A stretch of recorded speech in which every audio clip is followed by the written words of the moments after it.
이제부터 찬송가 370장 찬양하시겠습니다.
이 새벽에 함께 보신 하나님의 말씀 민수기 24장 12절부터 25절까지 말씀입니다.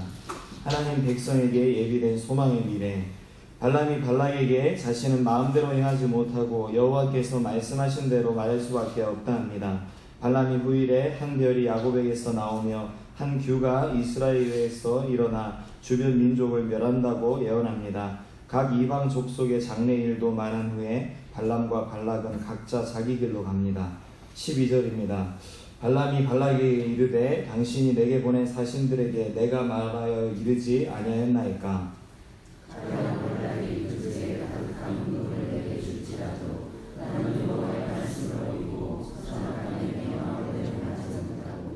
여호와께서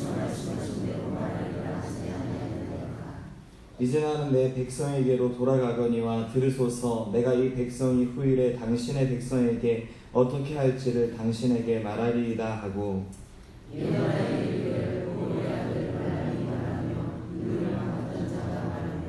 하나님의 말씀을 듣는 자가 말하며 지극히 높으신 자의 지식을 아는 자, 전능자의 환상을 보는 자, 엎드려서 눈을 뜬 자가 말하기를 내가 그를 보아도 그의 일이 아니며 내가 그를 바라보아도 가까운 일이 아니로다.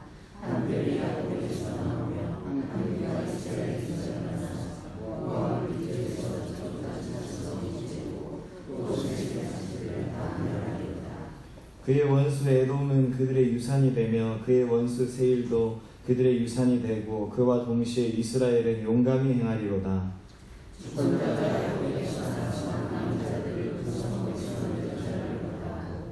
또 아말렉을 바라보며 예언하여 이르기를 아말렉은 민족들의 으뜸이나 그의 종말은 멸망에 이르리로다 하고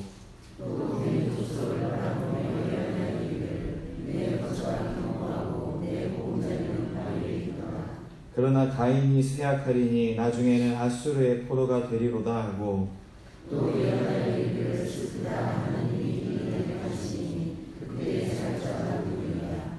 기띔 해변에서 배들이 와서 아수르를 학대하며 에벨을 괴롭힐 것이나 그도 멸망하리로다 하고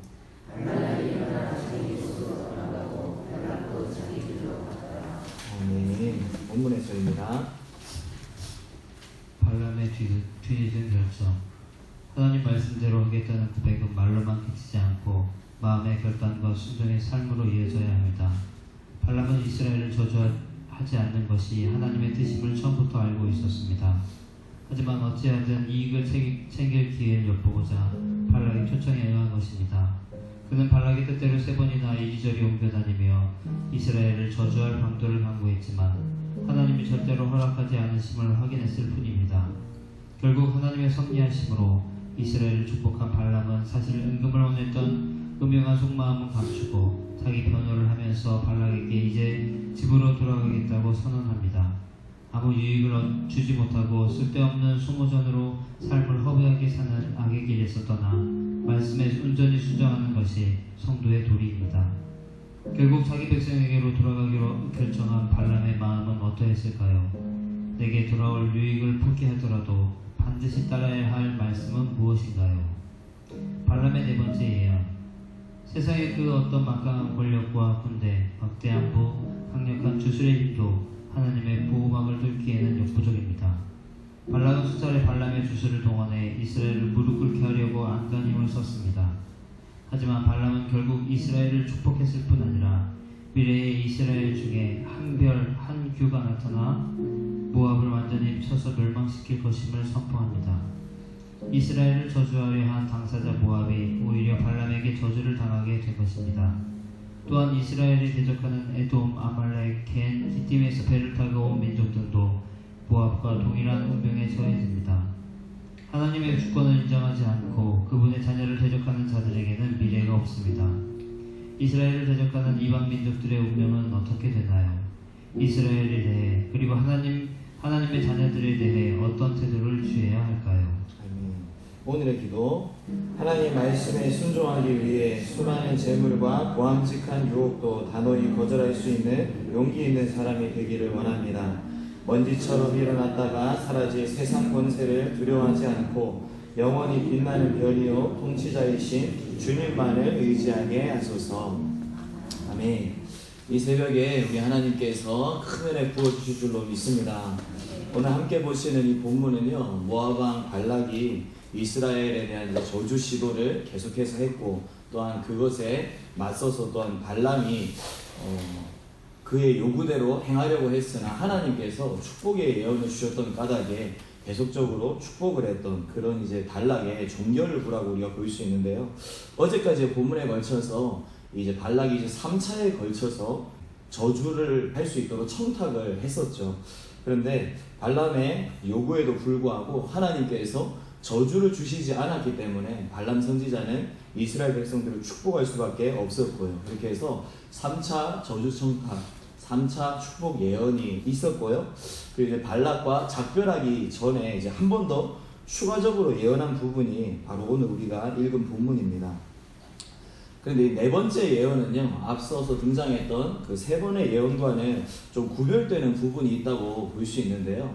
앞서서 있었던 세 번의 예언이 이스라엘 백성들의 그 내용만 있었다면, 이 4차에서는 이제 발람을 통해서 이스라엘 백성들을 축복하기도 하셨지만 그 주변국들에게 있게 될 그런 상황들에 대해서도 예언이 되고 있다는 것입니다. 우리 이제 내용면에서 이런 이제 차이가 있다는 것이죠. 그래서 먼저 이제 17절을 보게 되면요, 발람이 이스라엘과 이제 각 민족이 되어질 일들에 대해서 예언을 이렇게 하고 있는데, 특별히 이스라엘에 대해서는 뭐라고 하는가? 한 별이 야곱에게서 나오며 한 규가 이스라엘에게서 일어난다, 이럽니다. 특별히 여기서 이제 한 별이라는 것은요, 이스라엘 중에 이제 장차 일어나게 될 다윗과 같은 훌륭한 왕을 이제 말한다. 우리가 1차적으로는 그렇게 볼 수 있는데요. 이제 궁극적으로 이 한 별이라는 것은 바로 메시아 되시는 예수님이신 것입니다. 특별히 별이라는 매개체가요, 예수님의 신분, 그런가 하면 사역의 성격에 대해서 잘 드러내주고 있다. 우리가 그렇게 볼 수 있는데요. 오늘날과 같은 이런 시대에는 방향을 찾기 위한 도구들이 참 많이 있죠. 우리가 대번에 방향을 찾는 도구로서 이야기를 할 수 있는 나침반도 있고요. 그것 말고도 여러 가지 최첨단 기술이 반영된 많은 도구들이 있습니다. 그래서 그런 기구들을 활용하면 얼마든지 방향을 잃어버리지 않고 바른 길을 갈 수가 있는 것이죠. 그런데 이런 기구들이 없었던 고대 사회가 있었죠. 그런 때는요, 바른 방향을 찾기 위한 그런 이제 가장 정확한 방법이 무엇이었는가? 그것은 바로 별을 보는 것이었습니다. 별을 보고 지금 내 위치, 내가 지금 걸어가는 방향이 어떤 방향인지를 파악할 수가 있었던 거죠. 태양이나 달 같은 경우는요, 시간이나 장소에 따라서 그 위치가 모조리 다 변하죠. 그런데 북쪽 하늘에 있는 이제 북극성이라든지 이제 그 주위에 있는 북두칠성, 오리온 자리 이런 것들은요, 그 자리에 항상 그대로 있습니다. 1년 사시사철 동일한 위치를 지키고 있다는 거죠. 그래서 그런 별자리들을 기준으로 방향을 파악하게 된다면요, 자신이 지금 있는 위치에 대해서 정확한 접근이 비교적 가능하고요, 또 가야 할 방향도 이렇게 헷갈리지 않고 잘 파악할 수가 있었다는 것입니다. 오늘날 이 세상을 살아가고 있는 많은 사람들이요, 자신의 인생이 어디쯤 와 있는지 사실 잘 몰라요. 그리고 자신의 인생의 걸음을 저마다 걸어 나가고 있는데, 열심히 걸어 나가고는 있지만 정작 이 걸음의 끝이 어디인지도 잘 모르는 상태로 그렇게 하루하루를 살아가는 경우가 많다는 것입니다. 그런데 그렇게 방황하면서 떠돌 수밖에 없는 우리 인생들에게요, 우리 예수님께서는 인생 본래 자리가 무엇인지를 알려주셨고요, 또한 인생이 나아가야 마땅한 방향이 무엇인지도 알려주셨던 것입니다. 따라서 예수님께서 이 땅에 오셔서 우리를 위하여서 행하셨던 그 모든 사역, 정말 별과 같은 역할을 하셨다. 우리가 그렇게 생각할 수밖에 없는 것이죠. 또한 여기 보면 한 별뿐만 아니라 한 규라는 이제 표현도 등장하는데요. 이것도 이제 예수님의 어떠하심에 대해서 이제 암시를 하고 있는 부분입니다. 특별히 이제 규라고 하면 왕들이 이제 손에 이렇게 쥐고 있는 왕들의 지팡이를 말하는 건데요. 이것이 상징하는 것은 이제 왕의 권위, 그런가 하면 영광을 상징하는 것입니다. 따라서 이 규와 같이 예수님께서도요, 이 만물을 다스리시는 왕과 같은 존재시라는 거죠. 그리고 왕의 권능을 가지신 분으로서 만물이 예수 그리스도의 명령 앞에 어떻게 할 수가 없다는 것입니다. 예수님의 명령 그대로 따르고 순종할 수밖에 없다는 것이죠. 그래서 이제 마태복음 8장에 보면요, 이제 풍랑이 있는 바다가 이제 등장을 하고요, 그 가운데서 예수님께서 바람과 바다를 꾸짖으셔서 그 모든 것들을 잠잠하게 하시는 사건이 있어요. 그래서 그것들을 보고 사람들이 뭐라고 깜짝 놀라면서 이야기를 하는가 하니까, 이가 어떤 사람이기에 바람과 바다도 순종하는가, 이렇게 이야기를 합니다. 우리가 이 세상 살아가면서요, 어느 한편에 속할 수밖에 없는 그런 때가 있습니다. 그렇죠? 양편이 이렇게 나눠져 있고 그 두 편 중에 한 편을 우리가 선택해서 속해야 되는 거예요. 그럴 때 우리는 어떤 편을 선택을 하죠? 우리에게 유리한 편을 선택을 합니다. 그렇다면 우리에게 유리한 편이라는 것은 어떤 기준인가? 결국 그 양편 중에 막강한 편인 거죠. 뭔가 세력이 있고 막강한 그런 편. 회사로 한번 예를 들어보자면요. 과장의 편에 서기보다 부장의 편에 또 이제 그죠? 서는 게 지혜롭겠죠. 그런가 하면 부장과 사장으로 편이 나눠진다면 당연히 사장의 편에 서는 것이 그죠? 사장과 같은 배를 타는 것이 그 사람에게 훨씬 더 유리할 것입니다. 또한 일을 하는 가운데 있어서요. 여러 사람들로부터 동시다발적으로 주문을 받는다 할지라도 그 많은 사람들의 주문, 명령 가운데 한 번에 다 이행할 수 없을 때 당연히 가장 높은 지위에 있는 사람의 그 명령을 따르고 그 말을 우선적으로 이행하는 것이 지혜로운 선택일 것입니다. 여러분 마찬가지입니다. 이 세상 우리가 살아가면서요. 세상과 예수님 사이에서요. 우리가 고민할 때가 있잖아요. 사실 세상이 가르치는 방향은 이거고 그렇지만 예수님께서 말씀하신 방향은 이것이고 그때마다 우리가 고민하고 갈등하면서 지체할 때가 있는데요. 우리는 고민할 필요도 없이요. 예수님의 편에 서서 예수님과 같은 배를 타는 것이 지혜롭다는 것입니다. 왜냐하면요. 예수님께서 만왕의 왕이시고요. 그분의 말씀 한마디로 세상 천지 만물에 사는지 죽는지가 최종적으로 결정되기 때문인 것입니다. 사랑하는 여러분, 오늘 우리 인생길의 모든 항해 순간에 있어서요. 예수님과 같은 배를 타고 항해를 해나갈 수 있는 저와 여러분 되시길 간절히 원합니다. 그렇게 우리는 오늘도 우리 인생길에요. 길잡이 별 되시는 예수님 따라가야 되겠고요. 또한 전능하신 그분의 권능을 힘입어서 살아갈 때 진정 지혜롭게 살아갈 수가 있는 것입니다. 그렇게 우리가 그분을 의지하면서 살아가게 될 때 우리는 그분이 보장하시는 승리를 맞이할 수밖에 없는데요. 이스라엘을 향해서도 우리 하나님은 이 보장된 승리를 주시겠다 그렇게 말씀하십니다. 18절에 이제 보면요. 그의 원수 에돔은 그들의 유산이 되며 그의 원수 세일도 그들의 유산이 되고 그와 동시에 이스라엘은 용감히 행하리로다 이렇게 예언을 하는데요. 세일은 이제 에돔 족속이 거주하던 지명을 말하는 겁니다. 그래서 이제 이 말은 에돔 족속의 모든 것들을 이스라엘 백성들이 차지하게 된다는 그런 말씀인데요. 원래 에돔 족속은요 이스라엘의 형제 족속이라고 볼 수 있죠. 왜 그러냐면 야곱의 형 에서의 후예들이 바로 이 에돔 족속이기 때문입니다. 그런데 왜 하나님께서는 이스라엘과 형제국이라고 볼 수 있는 그런 자들이 이렇게 멸망을 당하고 또 그들의 모든 산업에 대해서 이스라엘이 차지하게 될 거다 그렇게 말씀하고 계시는가? 성경을 통해서 나타난 그 사건에 이제 비추어서 이것들에 접근해 보면요. 과거 이스라엘 백성들이 광야 생활을 마치고 나서 가데스에 재집결하고 난 다음에 모압 평지를 향해서 행군하는 그런 시간들이 있었죠. 근데 그때 이제 가던 길 중에 에돔 족속의 길을 지나가야 되는 그런 순간들이 있었어요. 그래서 이스라엘 백성들이 너네 이 땅을 우리가 좀 가로질러서 가면 좋겠다 그렇게 부탁을 했는데 그들이 그것을 허락하지 않고 거절을 했어요. 그래서 결국 그 이제 거절에 어쩔 수 없어서요. 그냥 이제 둘러가는 그런 방법을 이제 선택을 했었죠.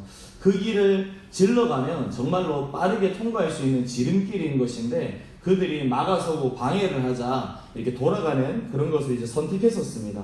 그런데 이런 이제 에돔의 처사가 사실 이스라엘 백성들을 그냥 방해하고 그들을 이렇게 배려하지 않은 어떤 그런 것으로만 맞춰지는 게 아니었던 거예요. 사실상 이것은요 이스라엘 백성들만은 방해한 것이 아니라 이스라엘 백성들을 약속의 땅으로 인도하고 계시는 하나님의 뜻을 방해한 그런 것이었다는 것입니다. 그래서 하나님께서는요 하나님의 뜻을 이룸에 있어서 지체하도록 만들고 방해하고 있는 그들에 대해서 심판하셨던 것입니다. 결국 이 하나님의 예언대로요 이 에돔 족속은요 다윗의 때 정복이 되게 되고요 이스라엘의 지배하에 그렇게 살아가게 됐었습니다. 여러분 마찬가지입니다. 이 세상에 만물의 주권자 되시는 하나님의 뜻과 반대편에 서서 행하는 것 이것은요 망하는 지름길이에요. 정말로 이것은 대단히 무서운 선택을 하고 인생을 살아가는 것이죠. 왜 그러냐면 우리 하나님께서는요 당신의 편에 반대에 서 있는 자들을 결국은 심판하실 수밖에 없으시기 때문인 것입니다. 참 안타까운 것은요 오늘날 교회들에서 이런 모습들이 나타나는 경우들이 또 있다는 거예요. 교회에서 어떤 일을 이제 시행하고 또 추진하려고 할 때마다 사람들 중에 자기 의견과 맞지 않다고 생각하면 무조건 막 반대하는 사람들도 있어요. 그리고 막 방해하는 일까지도 실제로 벌어지는 일들이 심심치 않게 있습니다. 그리고 그런 현상들의 원인을 가만히 이제 되짚어 보면요, 교회에서 세력을 형성한 어떤 무리들이 기득권을 차지하려고 하는 어떤 그런 싸움과 연관이 되어 있어요. 근데 참 감사한 거는 우리 교회는 제가 볼 때 이런 분위기가 전혀 없는 수준이다, 그렇게 보여져요. 아마도 이렇게 될 수 있는 이유는 많은 성도님들이 말씀과 기도 가운데 깨어서요, 우리 주님의 몸인 교회의 순수성을 지켜나가고자 애쓰는 그런 열심이 있기 때문이라고 생각이 됩니다. 소원하기는요, 그런 어떤 세상의 더러움에 물들지 않고요, 앞으로도 성경적 가치관 안에서 연합과 일치를 추구하면서 사랑의 섬김으로 더욱더 든든하게 교회를 세워나가는 우리가 되길 간절히 원합니다. 그렇게 교회 사역 가운데 우리는요, 걸림돌이 되는 존재가 되면 안 돼요. 지원자가 되어야 되겠고요, 헌신자들로 설 수 있어야 한다는 것입니다. 그렇게 할 때 우리는요, 에돔이 향했던 멸망의 길을 가지 않고요, 이스라엘이 향하는 축복의 길로 갈 수 있는 자들인 것입니다. 이런 헌신과 동역에 참가하는 것, 이것은 사실 우리에게 선택사항이 아니라 필수사항이다, 우리가 그렇게 볼 수 있는데요. 왜 그러냐면 영적인 세계라는 것이 중간지대가 없기 때문이에요, 여러분. 하나님 아니면 사탄이고요, 선이 아니면 악이에요. 그리고 천국이 아니면 지옥인 것이지, 이도 저도 아닌 어떤 뜨뜻미지근한 그런 곳은 영적 세계에 없기 때문입니다. 그래서 19절에 보면요, 주권자가 야곱에게서 나서 남은 자들을 그 성읍에서 멸절하리로다, 지금 이렇게 이야기를 하고 있죠. 이 말은 이제 에돔 족속 중에서 멸망하지 않은 자들이 완전히 멸망하게 될 것을 이제 이야기하는 것입니다. 에돔 족속 중에서 멸망하지 않고 살아남은 자들, 그들이 뭔가 이렇게 두리뭉실하게 간과되고 그렇게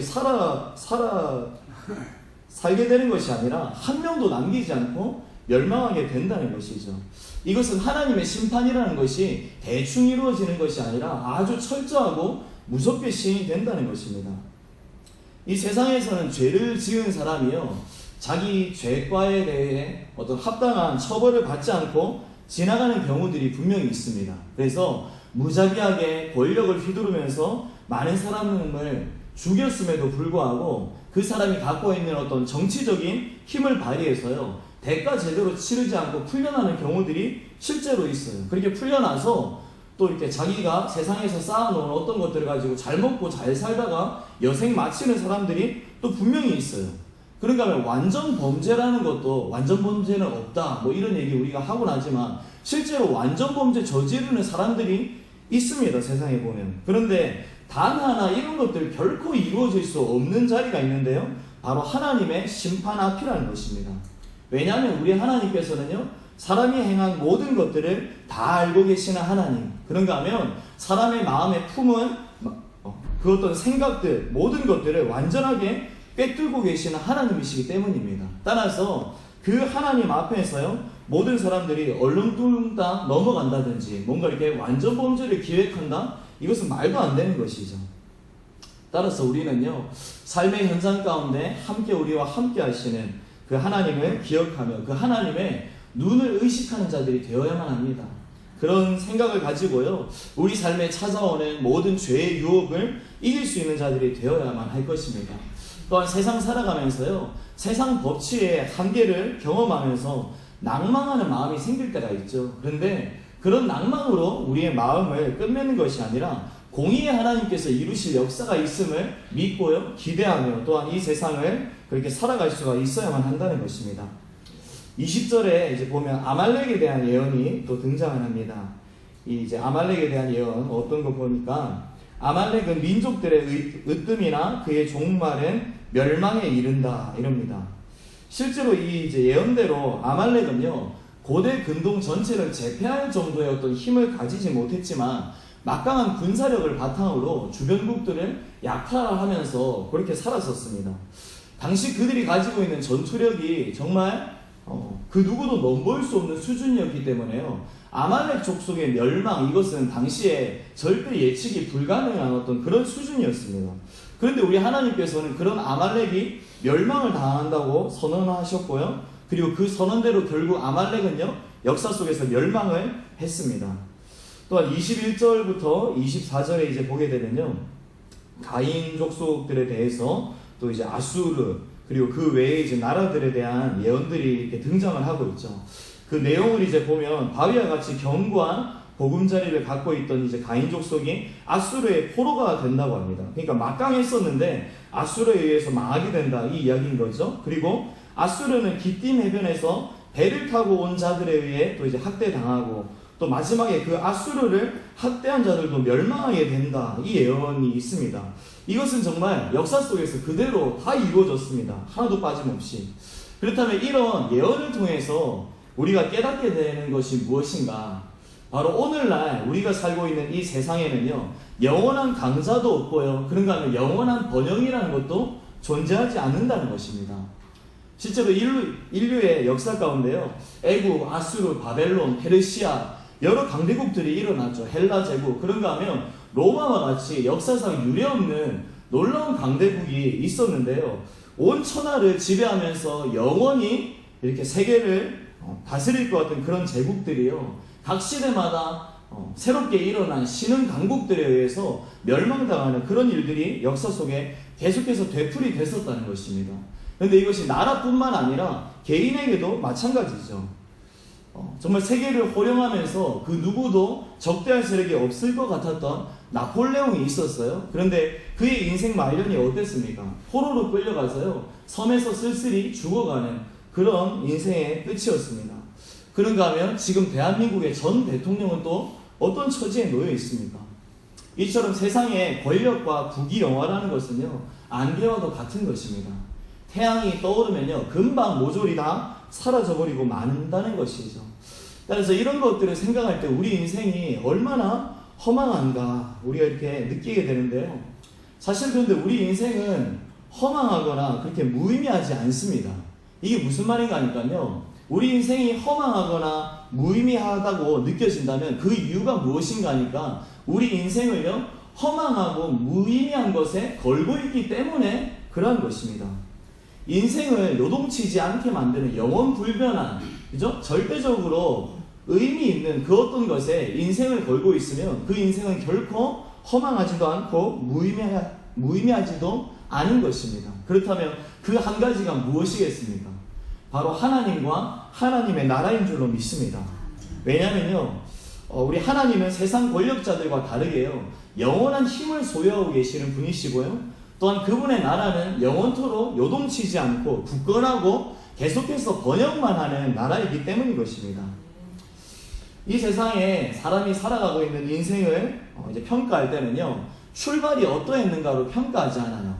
그 인생의 마지막 끝맺음이 어떠했는가를 통해서 그 인생이 좋으냐 나쁘냐가 평가됩니다. 그렇죠? 처음에는 인생이 보잘것없이 시작했다 할지라도 그 보잘것없는 상태에서 출발을 했음에도 불구하고 그 인생이 나중에 탁월하게 되어진다면요, 그 인생에 대해서 성공한 인생이다, 그렇게 평가를 합니다.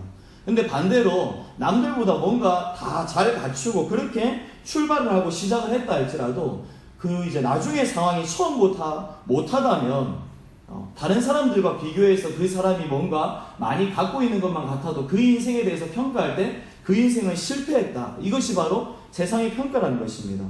그런 점에서 오늘 저와 여러분들의 인생은요, 이미 성공한 인생을 향해서 가고 있고 완벽히 성공한 인생이 될 수밖에 없는 것입니다. 왜냐면요, 이 세상의 역사 가운데서는 앞으로도 수많은 나라가 새롭게 일어나고 사라지고 이것이 반복되게 될 것이지만 저와 여러분들이 기업으로 받게 될 하나님의 나라, 이것은요, 세상의 맨 마지막까지도 쇠하지 않고 영구히 자리하고 있는 영원한 나라이기 때문인 것입니다. 또한 세상의 수많은 통치자들이요, 나타나고 사라지고를 반복하지만 결국 최후의 통치자는 누구십니까?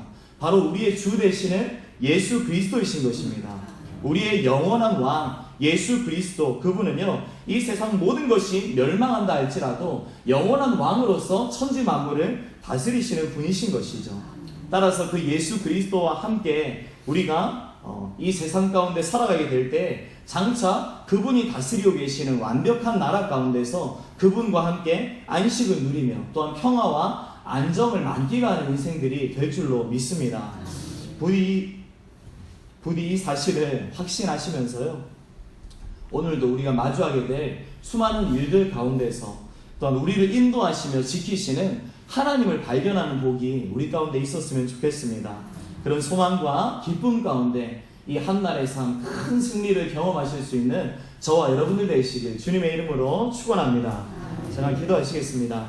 하나님 고맙습니다. 우리에게 하나님 친히 허락하여 주신 천국이라는 기업이 있어서 얼마나 다행인지요. 하나님 이 땅 살아가면서 그 영원한 가치 가운데 인생을 내걸고 살아가기에 어떤 상황에서도 절망하거나 낙마하거나 낙심하지 아니하도록 주님 우리를 붙들어 주시옵소서. 세상 역사의 모든 것들이 돌고 도는 반복입니다. 하나님 그 모든 순환의 고리 가운데서 많은 사람들은 웃기도 하고 울기도 합니다. 그리고 각각 인생이 내걸린 그것에 따라서 인생이 상승하기도 하고 또한 하강하기도 한다고 합니다. 하나님 그렇지만 우리의 형편과 처지 어떠하든지 간에 하나님의 나라 영원토록 쇠하지 아니하며 번영하는 나라인 줄로 믿습니다. 영원한 왕으로 다스리시는 그 하나님을 나의 하나님으로, 또한 우리를 위하여서 보내주신 예수 그리스도 천지 만물을 다스리시는 만왕의 왕으로서 우리의 주인으로 또한 함께하고 계시오니 주여 그 예수님 손목을 붙잡고 승리할 수 있는 우리가 되게 하여 주시옵소서. 오늘도 맡겨진 이 하루의 삶 가운데 우리 삶의 현장에서 큰 승리의 개가를 부를 수 있도록 많은 예비된 축복과 은혜를 준비하고 계신 하나님을 경험하는 자들 되게 하여 주시옵소서. 특별히 세우신 귀한 담임 목사님 기억하여 주옵소서. 영육의 강건함으로 붙들어 주시고 성령의 더 크신 은혜와 하나님 평강으로 덧입혀 주시고 우리 하나님께서 허락하신 회복 가운데 하나님 또한 교회로 복귀하셔서 맡겨진 사명 더 잘 감당하실 수 있도록 인도하여 주시옵소서. 옆에 함께 계시며 수고하시는 사모님도 기억하여 주시고 모든 것 가운데 하나님의 은혜와 선대하심을 경험할 수 있도록 역사하여 주시옵소서. 함께 기도하는 모든 주의 성도들에게도 힘을 더하여 주시옵소서. 감사를 드렸고 살아계신 예수 그리스도의 이름으로 기도드렸습니다. 아멘. 주 안에 있는 나에게 반드시 있으랴.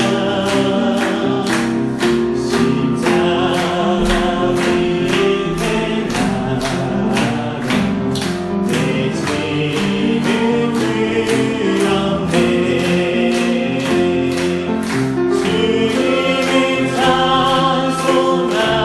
찬송하면서 할렐루야 할렐루야.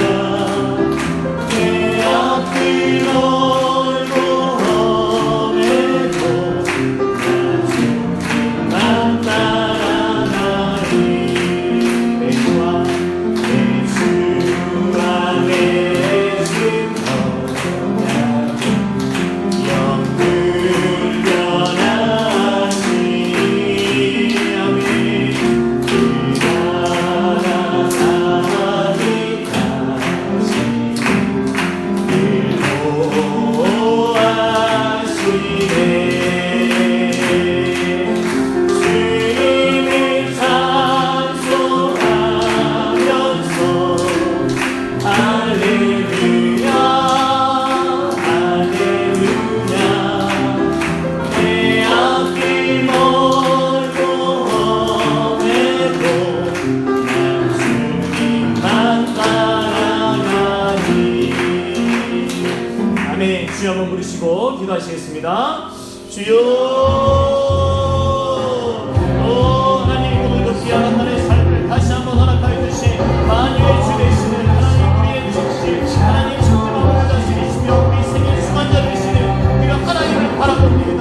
하나님 성령의 주에 전하셔서 하나님이 새벽 시간을 덮드리며 이 하루의 삶을 다시 한번 주 앞에 의탁하며 나아가는 모든 주의 백성들 하나님의 권능의 손으로 함께하여 주시고 하나님의 권능과 선대하심이 오늘도 쉬지 않냐고 바닥에 부어지는 인생 될 수 있도록 주님 축복하옵소서.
반드시 발견해지는 역사 있게 하여 주시옵소서.